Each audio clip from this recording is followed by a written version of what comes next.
Bien, encore une fois, bienvenue dans ce magazine Okapi Service. Le projet Transform du gouvernement congolais, en partenariat avec la Banque mondiale, a lancé depuis novembre dernier l'appel à candidature au concours de plan d'affaires COPA. La clôture des réceptions des candidatures initialement prévue le 31 décembre 2024 a été prorogée au 28 janvier 2025. Pourquoi cette prolongation et comment se déroulent les concours? Où en sommes-nous actuellement? Eh bien, restez avec nous pour une émission riche en informations et en perspectives sur les soutiens aux petites et moyennes entreprises à travers ce concours innovant COPA. Bien, on en parle tout de suite avec Monsieur Odon Charles Moubiala, qui est responsable spécialiste en PME de l'unité de coordination du projet Transform. Monsieur Odon, encore une fois, bonjour. Bonjour. Bien. Est-ce que vous pouvez bien nous fournir quelques explications sur le COPA et parler-nous de ses objectifs?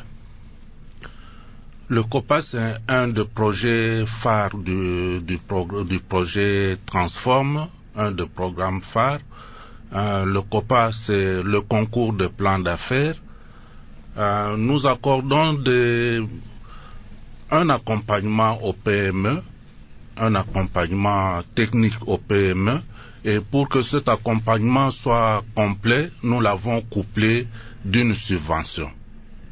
Alors, pour accorder cette subvention-là, on ne le fait pas n'importe comment. Nous organisons un concours de plan d'affaires.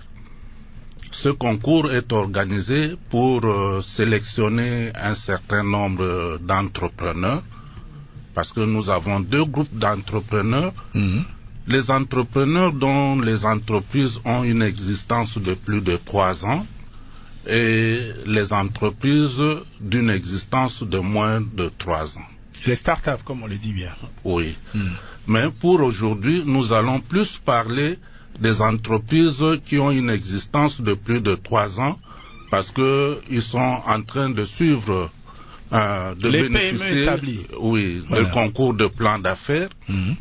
Leur concours se passe en ce moment ici et ça se clôture le 28. Mais pour les startups, les nouvelles entreprises, le concours va commencer à partir du mois de février, parce que là aussi nous viendrons pour spécifier exactement comment ça va se passer. Parce que là, il y a d'abord une formation qui va suivre, la formation à la promotion de l'entrepreneuriat. Après cette formation-là, ils vont passer au concours de plan d'affaires. La formation, c'est aussi une subvention. C'est pour leur permettre d'augmenter leurs chances de gagner, d'améliorer leurs entreprises, leurs projets. Nous avions constaté que la plupart des start-up ne savent pas comment rédiger un plan d'affaires, comment rédiger un projet. C'est comme ça que nous allons passer par cette formation à l'entrepreneuriat pour améliorer leurs capacités afin que, après cette formation, qu'ils puissent passer au concours de plan d'affaires. D'accord. Quelle est l'importance de ce concours pour les PME et pour l'économie locale? L'importance du concours, c'est que à travers le concours, nous visons la compétitivité des entreprises, que les entreprises deviennent concurrentielles face aux différents produits de substitution qui sont vendus chez nous. Dans notre pays, nous sommes presque un pays de consommation. Tout nous importons. Et quand nous importons tout, cela veut dire que nous sommes en train de développer les pays qui sont en train de produire. Or, à travers le concours de plans d'affaires, nous appuyons les entreprises qui sont dans le domaine de transformation. C'est à travers la transformation qu'on peut créer une économie stable, une économie développante. C'est comme ça que le projet ne finance que les entreprises qui ont opté le domaine de transformation, la transformation agroalimentaire. L'industrie légère? Oui, l'industrie légère aussi. L'industrie de l'informatique, le secteur numérique, digital et numérique, l'entreprise à caractère d'économie verte, qui protègent l'environnement. Même ceux qui sont dans les services, il n'y a pas que le... Oui, le service à valeur ajoutée, le service où il y a un peu de transformation. Si vous lisez très bien, vous allez constater que presque tous les services ont une petite transformation à l'intérieur, tels que les restaurants, la couture. Nous avons aussi l'entrepreneuriat social, qui sont les centres de santé, les écoles. Ces groupes-là sont aussi pris en charge par le projet. Mais la condition la plus grande est que le projet soit rentable, le projet puisse créer de l'emploi et le projet puisse être à résilience climatique. Ce sont les 3 conditions phares pour nous. Ensuite, il y a les autres qui vont suivre. Mais si vous remplissez ces 3 conditions-là, vous avez beaucoup de chances d'être sélectionné. D'accord. Quel est le rôle de l'unité de coordination du projet Transform? L'unité de coordination du projet Transform, celui qui gère le projet Transform. Dans le projet Transform, il n'y a pas que le concours de plan d'affaires. Il y a d'autres activités que nous menons qui sont sous forme de sous-projets. Nous avons par exemple l'activité qui s'occupe de soutien des femmes micro-entrepreneurs. C'est une forme aussi, on donne aussi des subventions pour cette activité-là. Nous avons l'activité à caractère que nous appelons l'inclusion financière. Dans cette activité-là, nous sommes en train de travailler avec les banques et les institutions financières. On a mis en place un fonds de garantie. On travaille aussi dans le cadre du blanchissement de l'argent. Oui. Nous appuyons le gouvernement dans ce sens-là. Dans cette composante, nous appuyons aussi le gouvernement à travers la Banque centrale. Et puis nous avons une 3e composante qui est la composante qui s'occupe de l'amélioration des affaires. Dans cette composante-là, il y a tout ce qui concerne les réformes des lois en faveur des PME, l'appui à ces institutions-là qui réforment les lois, qui s'occupent de l'appui aux PME. Et nous avons une grande activité dans ce cadre-là qui sont les centres de PME et la mutualisation des investissements.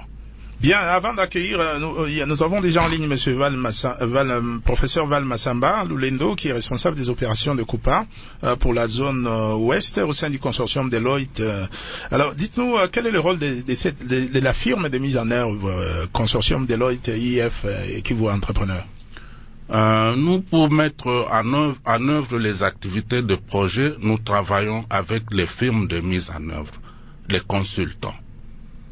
Nous organisons des marchés. Ce sont des marchés libres, ouverts, dans des conditions de la Banque mondiale et de marché public de la RDC. Quand nous organisons ces marchés-là, le meilleur qui nous propose un bon programme d'appui au projet est sélectionné à travers toutes les conditions qu'on a mis en place. Et quand il est sélectionné, il gère le sous-programme. Nous faisons la supervision, nous appuyons par nos conseils, nous supervisons le travail sur terrain, mais la mise en œuvre des sous-projets est à la charge des firmes que nous appelons des firmes en œuvre, de mise en œuvre, qui ont gagné les différents marchés qu'on a mis en place. D'accord, merci. Avant de donner la parole au professeur Val Massamba, monsieur Jean-Luc Moilou, quelque chose à dire? Vous avez suivi tout ce que monsieur Odon, les explications qu'il a données. Est-ce qu'il y a autre chose à ajouter par rapport à cela? Bon, il y a beaucoup de choses à dire par rapport à ce programme, mais le plus important que nous devrions retenir, c'est que le projet Transform participe d'une politique volontariste mise en place par le gouvernement, de par la vision du chef de l'État qui voulait faire la promotion des entrepreneurs congolais qui vont constituer les classes moyennes du monde des affaires. Et vous savez qu'il y a cette vision à travers les axes d'intervention qu'il a édictés, notamment la promotion sociale, la promotion socio-économique, et Transform est en fait, et vous le savez, la continuité d'une politique qui avait déjà montré des résultats probants. Nous parlons bien du projet d'appui au développement des micro, petites et moyennes entreprises, le PADEM-PME, qui avait en son temps servi des pilotes à la mise en œuvre de cette nouvelle politique. Et qui ne touchait que 5 provinces aussi. 4 villes au départ. Okay. Aujourd'hui, nous en sommes à 13. Donc, PADEM-PME ayant produit des résultats probants, les leçons des mises en œuvre ont permis aujourd'hui de formuler ce nouveau projet qui est un très grand projet qui concerne 13 villes de la République démocratique du Congo en partant de l'extrême ouest sur la côte atlantique de la cité de Mwanda jusqu'au nord-est par la ville de Bunia en Ituri. Et grâce à ce projet, les objectifs du gouvernement sont de pouvoir, comme on l'a dit, aider à la constitution d'une classe moyenne composée effectivement des opérateurs économiques. D'accord. On va accueillir le professeur Valmassamba. Professeur, bonjour. Bonjour, Jody. Vous allez bien? Oui, ça va bien, merci. Vous êtes à Mbanza-Ngungu, vous êtes responsable des opérations du COPA pour la zone ouest au sein du consortium Deloitte, IF et Kivu Entrepreneur. Alors, la première question que je vous pose est de savoir quelles sont les raisons de la prorogation de l'appel à candidature. Donc, ça devait prendre fin en décembre, mais il y a une prolongation je pense, le 28, jusqu'au 28 janvier. Qu'est-ce qui explique, quelles sont les raisons? Il y a eu deux raisons principales. La première raison est que il y a eu beaucoup de demandes de report, beaucoup de PME, beaucoup de structures d'accompagnement demandaient à ce qu'on reporte parce que ils devaient avoir le temps de constituer de manière correcte le dossier de candidature. Et en même temps aussi, ils devaient avoir le temps de bien rédiger leur plan d'affaires. Et donc, le temps paraissait un peu court pour ces personnes. Et puis voilà, ils ont écrit. Et puis voilà, nous étions obligés de satisfaire à cette requête. Et c'est là où je salue également la belle collaboration avec le programme Transform. Deuxième raison, c'est le fait aussi de constater quand même que nous évoluons à des vitesses différentes de dépôt de candidature entre les villes. Et il y avait des villes, surtout les villes qui sont récemment impliquées dans les projets, où on voyait qu'elles traînaient le pas, qu'il y avait encore de la réticence, il fallait encore beaucoup de sensibilisation, beaucoup d'explications. Ce sont des villes où les différents services publics de l'État ne sont pas présents pour véritablement produire les documents exigés par le projet. Donc il fallait quand même accorder du temps à ces villes-là de rattraper le retard qu'elles accusaient. Voilà les deux principales raisons qui ont milité à ce qu'on reporte la date de fin de dépôt de candidature du 31 décembre 2024 au 28 janvier 2025. Là, il ne reste plus que moins de 7 jours pour clôturer et il n'y aura plus aucun report. Bien. Est-ce que vous pouvez nous rappeler les modalités de participation pour les PME établies et pour les start-up, les nouvelles entreprises aussi? Bon, pour le PME établi, comme le disait tantôt M. Odon, l'expert en PME du programme Transform, c'est que il faut d'abord approuver d'une ancienneté de plus de 3 ans. Et cette ancienneté de plus de 3 ans doit être approuvée à travers les documents juridiques sur le registre de commerce et de crédit immobilier qui justifie de cette ancienneté. Évidemment, compléter d'autres documents, l'identification nationale, le numéro d'impôt, l'affiliation à la CNSS, l'affiliation à l'ONEM, l'affiliation à l'INPP, et aussi montrer qu'on est dans le civisme fiscal en faisant le nécessaire, en nous donnant les preuves de paiement d'impôts pour les hyper, pour les 3 derniers mois, pour au moins 3 employés. Allô? Allô, professeur? Bien, je pense qu'il y a quelques soucis au niveau de la liaison téléphonique. Monsieur Jean-Luc, quelles sont les autres conditions à remplir? pour participer à ce concours COPA? Bon, les conditions rappelées étant celles-là, surtout au niveau de l'éligibilité, il y a des critères des sélections qui vont être déployés ou plutôt développés un peu plus tard. Mais ce qu'il faut retenir, c'est que pour concrétiser la candidature, il faut passer par une inscription préalable. Le processus étant totalement digital, nous avons mis en place une plateforme, ça veut dire un site internet, sur lequel les candidats doivent s'inscrire, créer un compte. Je rappelle, le site c'est copa.transform.cd. Donc vous allez sur copa.transform.cd. Il est prévu un onglet sur lequel vous allez cliquer pour créer un compte. Et ensuite, vous avez un formulaire qui va vous expliquer étape par étape. C'est un processus, c'est une présentation très intuitive où vous voyez chaque point d'identification qui vous permet d'insérer les éléments ou les réponses qui sont sollicitées. Et c'est ça le processus qui vous mène à la présentation de la candidature jusqu'à ce que il vous sera demandé d'insérer ou de joindre une copie de votre plan d'affaires. Et pour le plan d'affaires, pas de panique, nous avons prévu un modèle qui est consultable et téléchargeable sur la plateforme. Donc nous avons essayé de faciliter au maximum le processus des candidatures.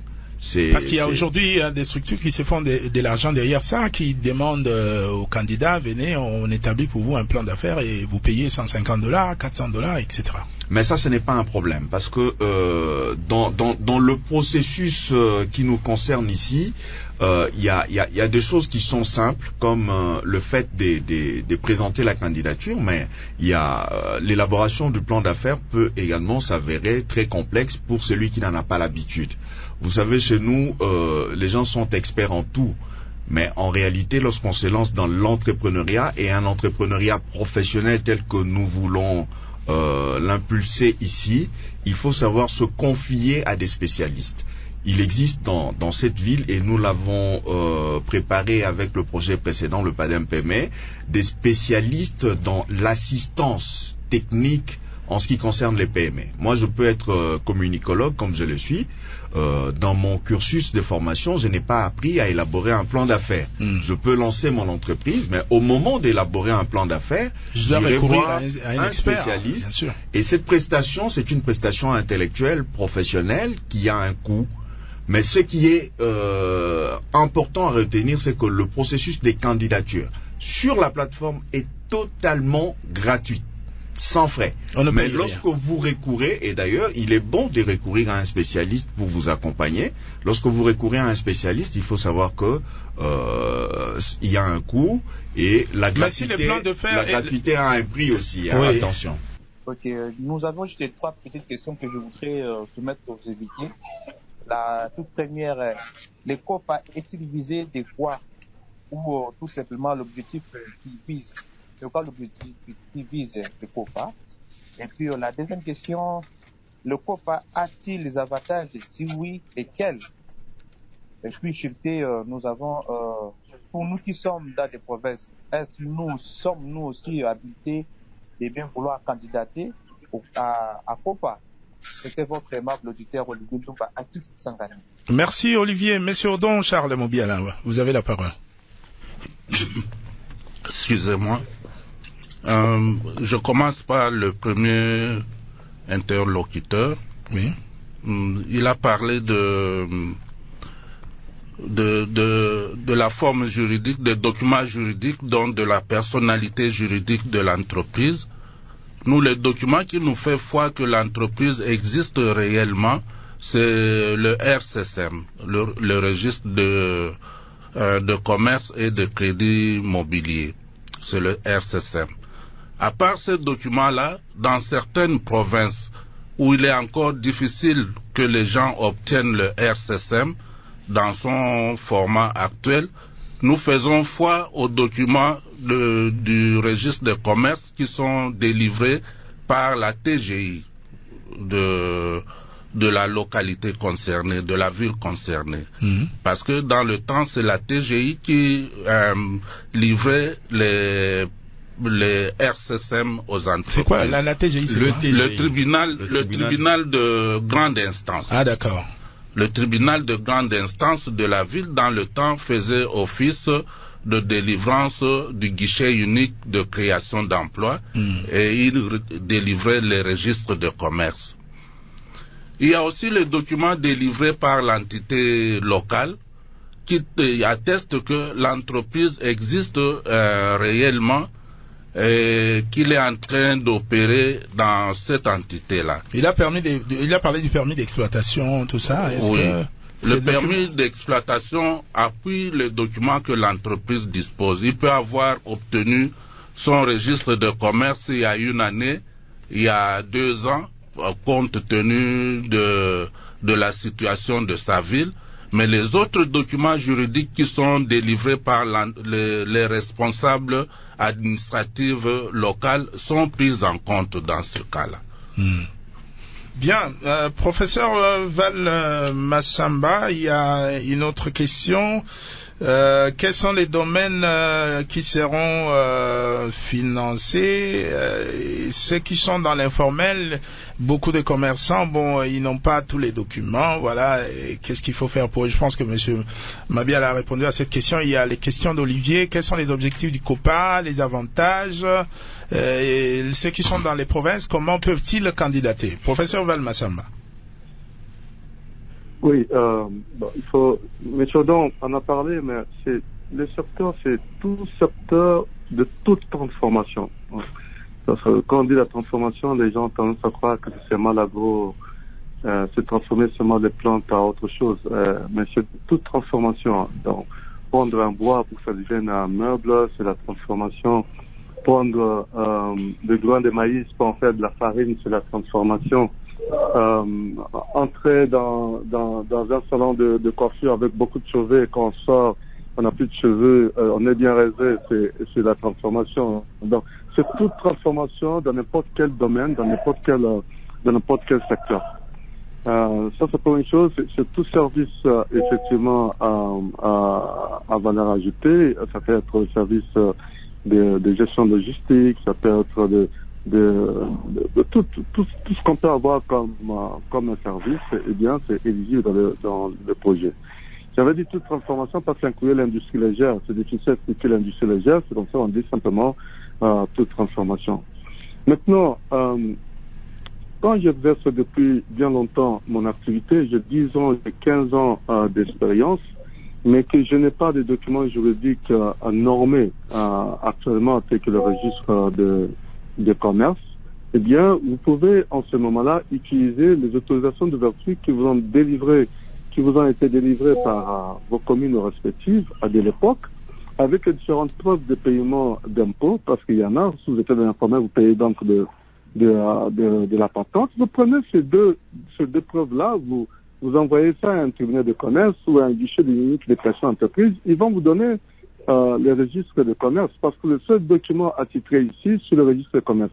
Quand on est informel, désolé, on ne vous prend pas. Mais si vous formalisez en tenant compte de cet aspect des choses, et avec les preuves que vous avez données au départ, là, que je viens de citer, la patente et les autorisations d'ouverture qui montrent bien que vous existez depuis bien longtemps, je ne vois pas pourquoi les services de l'État, du guichet unique de création d'entreprise, ou les tribunaux de commerce ou autres refuseront de vous accorder le registre de commerce. Si vous avez des problèmes par rapport à ça, si vous accusez de discuter par rapport à ça, veuillez nous appeler à nos différents numéros ou nous contacter là où nous sommes. Radio Capi va partager les différentes coordonnées et on va vous aider à atteindre ces services-là. Et c'est le travail que nous sommes en train de faire en ce moment. Nous n'avons pas été mandatés pour ça, mais on le fait parce qu'il faut qu'on aide beaucoup plus de gens. Seules les provinces ou les villes du transforme sont éligibles. Quelles sont ces villes? C'est Bunia, c'est Goma, c'est Mbujimayi, c'est Kananga, c'est les autres villes du corridor du Congo central, Kasangulu, Kimpese, Mbazangungu, Matadi, Goma, Mwanda, c'est Kinshasa.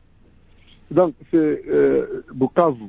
Donc ce sont ces 13 villes qui sont totalement éligibles. Si vous vivez en dehors de ces villes, vous n'êtes pas éligible. Par contre, si vous venez dans ces villes parce que vous devez y exercer des activités économique, eh bien, vous êtes totalement éligible. Voilà comment je peux répondre de manière succincte à ces différentes questions. Bien. Les objectifs de Transform, on l'a dit tout à l'heure, notre objectif c'est de substituer les importations aux produits locaux. On en a besoin. Il faut améliorer la balance commerciale de la RDC. Il faut quand même qu'on commence à avoir des réponses par rapport à ces importations, parce que 84% de ce que nous consommons viennent de l'extérieur. Il faut qu'on commence des objectifs, c'est essayer de contrebalancer le poids économique congolais par rapport au capital investi en RDC contre les capitaux étrangers. On sait tous que l'économie est dominée par les étrangers. Il faudra quand même qu'une bourgeoisie congolaise commence à s'affiner et s'imposer. C'est très important pour l'indépendance économique. Troisième objectif, c'est créer beaucoup plus d'emplois parce que le taux de chômage est très élevé. Il nous faut répondre, il nous faut sortir de la pauvreté. Et donc, il faut qu'il y ait beaucoup de jeunes, beaucoup de personnes qui puissent trouver de l'emploi pour avoir un revenu et améliorer les conditions de vie. Quatrième objectif, parce que les gens ont assez de revenus, eh bien, les gens auront accès à une éducation de très haut niveau et donc on va améliorer qualitativement voilà le pays. Et voilà les différents objectifs qui fait suite à l'explication donnée par M. Don et qui se décline bien du projet Transform et de la vision du chef de l'État conduite par son gouvernement. Bien, projet Transform, comment candidater au concours de plan d'affaires? On en parle dans cette émission avec M. Oudon Charles de Moubiala, le professeur Valmassamba, et nous avons également M. Jean-Luc Moilou qui s'occupe de la communication du projet Transform. Des questions et préoccupations, composez les 099 706 99 41.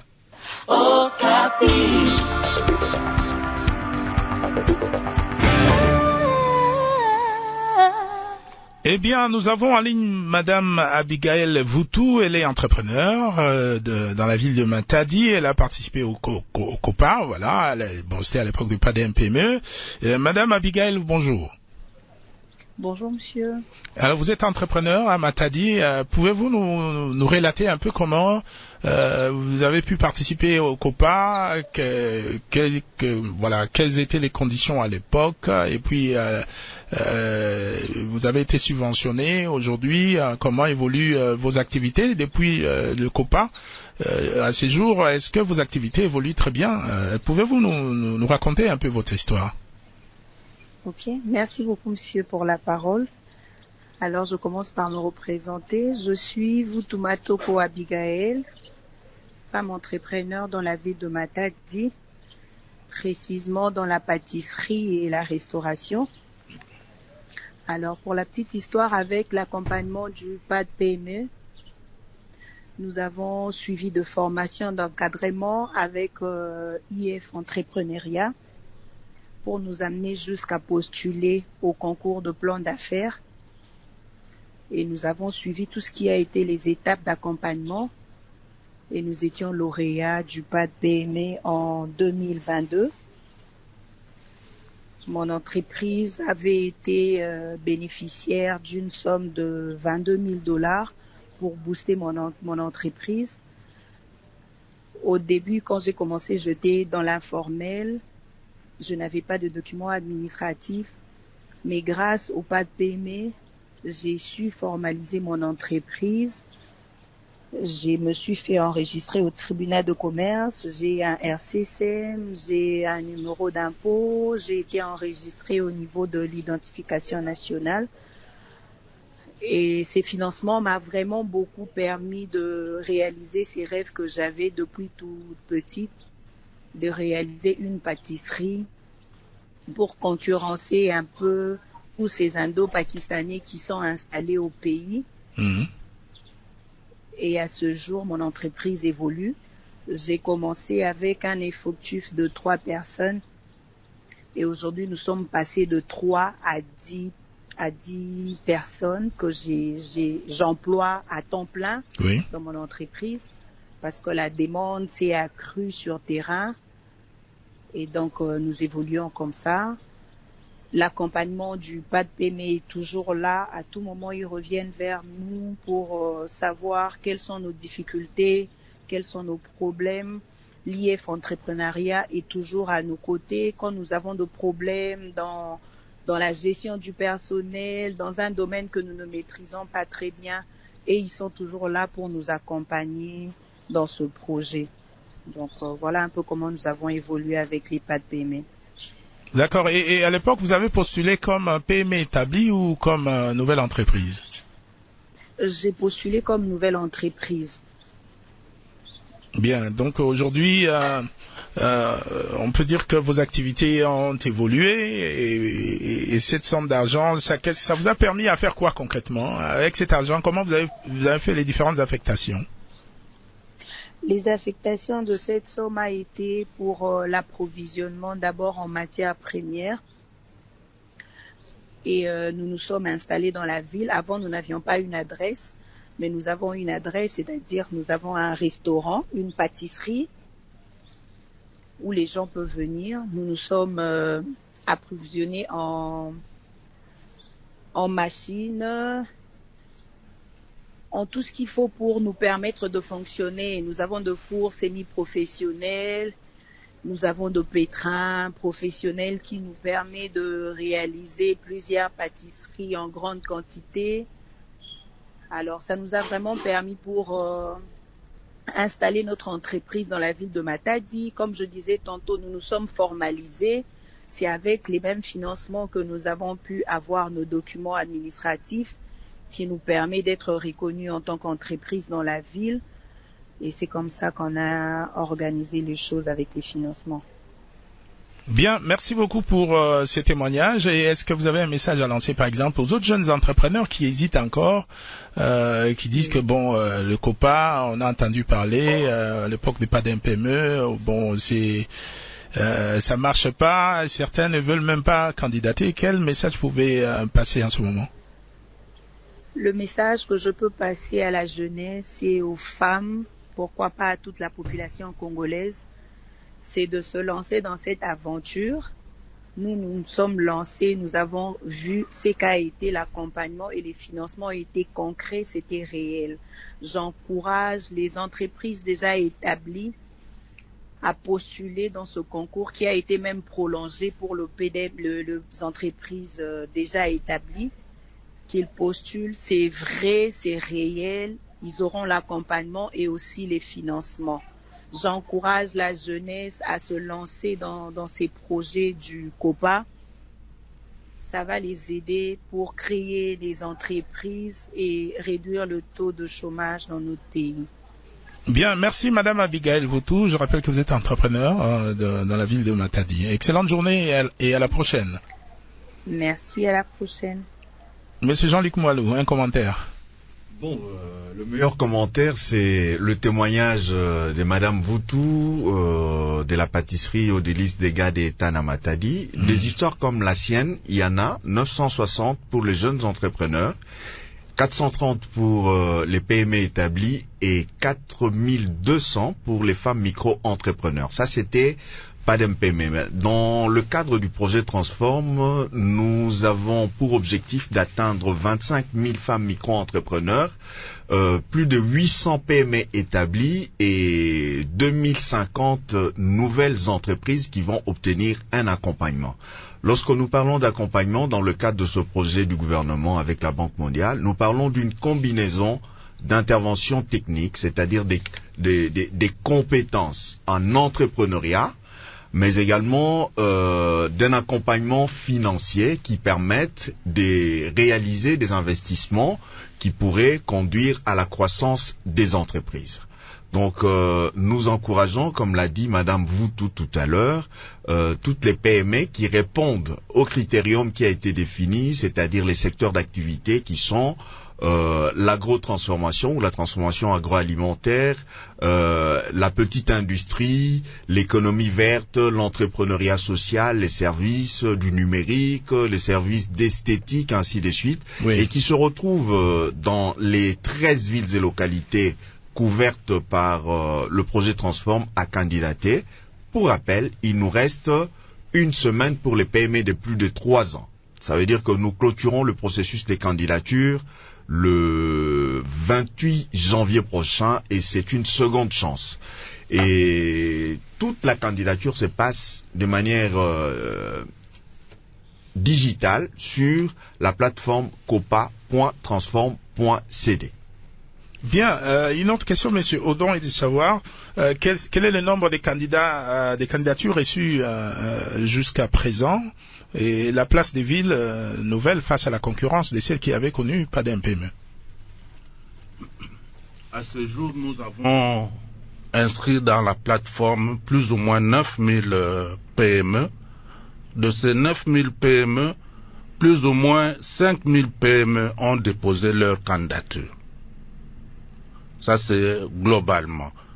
Et quand on regarde ville par ville, nous constatons que la ville de Kinshasa vient en première position, suivie de la ville de Goma, suivie de la ville de Matadi.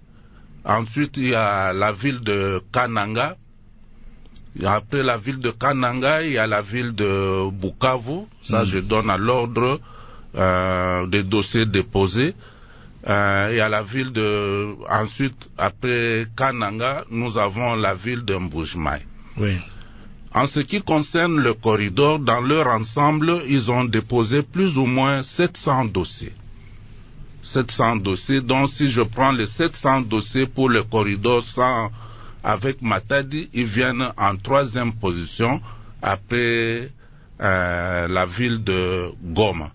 Donc c'est la situation que nous avons à ce jour. Cette situation peut aussi être modifiée par rapport au dossier que nous aurons d'ici le 28. Mais c'est la situation à ce jour. Bien, professeur Val Massamba, comment parlez-nous du processus de sélection ainsi que les critères d'évaluation? Maintenant on est en phase de dépôt des candidatures. Lorsque ça sera fait, on aura 15 jours pour faire la présélection, c'est-à-dire examiner l'éligibilité des dossiers déposés, et on va publier une liste de présélectionnés. Et après un mois, ça sera réduit cette fois-ci parce que on a déjà pris du temps avec ces reports. On va procéder à la sélection avec l'évaluation qui sera faite. Une évaluation qui est assez costaud à plusieurs stades. Le premier niveau d'évaluation, c'est d'envoyer, d'échanger en fait le dossier entre différentes villes. Par exemple, les dossiers de l'Ouest vont être envoyés à l'Est. Les dossiers du centre vont peut-être répartis également ailleurs, de façon à ce que les évaluateurs ne soient pas des évaluateurs qui connaissent les dossiers qu'on leur présenterait. Après ce travail-là, il y aura un deuxième niveau d'évaluation au niveau d'une équipe assez restreinte de relations pour évaluer les évaluateurs dans le travail qu'ils ont fait de la sélection. Ce n'est qu'après, évidemment, on va échanger encore avec le programme en termes de due diligence pour essayer de voir est-ce que ce qui a été évalué ne sont pas des projets à problème, qui ont des problèmes avec l'État, est-ce que ça cadre véritablement avec les objectifs du programme Transform, et ainsi de suite. Mais il y aura une étape, ça c'est l'avant-dernière étape, et puis il y aura une dernière étape qui sera, une fois maintenant le projet a satisfait à toutes ces 3 étapes, la dernière étape, ce sera l'étape de la visite des entreprises. On va d'abord aller véritablement sur le terrain pour savoir est-ce que les personnes, les entreprises qui ont déposé les dossiers existent réellement, fonctionnent réellement, ils ont une certaine ancienneté, est-ce qu'on les connaît dans ce milieu-là ou pas. Dès que fini, eh bien, on aura fini, on se réunit en jury encore pour faire la validation finale et on publie les résultats. Ça, ce n'est que l'étape de sélection. Vous voyez comment cette étape est costaud. Une fois fini avec ça, il y aura la deuxième étape, qui est l'étape du cadrage de l'accompagnement. C'est pas parce que vous avez déposé un plan d'affaires et que vous avez été validé et que c'est suffisant. Maintenant, on va essayer de pénétrer le mystère de votre entreprise pour savoir qu'est-ce qui vous empêche réellement à décoller et atteindre les objectifs du projet. Et sur base de ça, on va faire un cadrage d'accompagnement et de ce cadrage d'accompagnement, on va ressortir des targets à atteindre. Une fois ce target défini, et peut-être ça peut conduire à une révision du plan d'affaires. Une fois fini à ce niveau-là, à ce moment-là, écoutez, on va envoyer votre dossier au financement pour qu'on libère la subvention. Et pendant qu'on libère la subvention, eh bien, vous mettez déjà en pratique les recommandations, les orientations formulées par les coachs qui vous suivent au quotidien et par mois. Voilà en réalité les différentes étapes de l'accompagnement. Bien, merci beaucoup, professeur Valmassamba, responsable des opérations du Coupa pour la zone ouest au sein du consortium Deloitte et IF Entrepreneuriat et QV Entrepreneur. Excellente journée et à la prochaine. On n'a plus assez de temps. Nous disons merci à monsieur Don Charles Mobiala, qui est spécialiste en PME de l'unité de coordination du projet Transform. Merci également à monsieur Jean-Luc Moilou, chargé des communications du projet Transform. Excellente journée et à la prochaine. Merci à Radio Capi. Bien.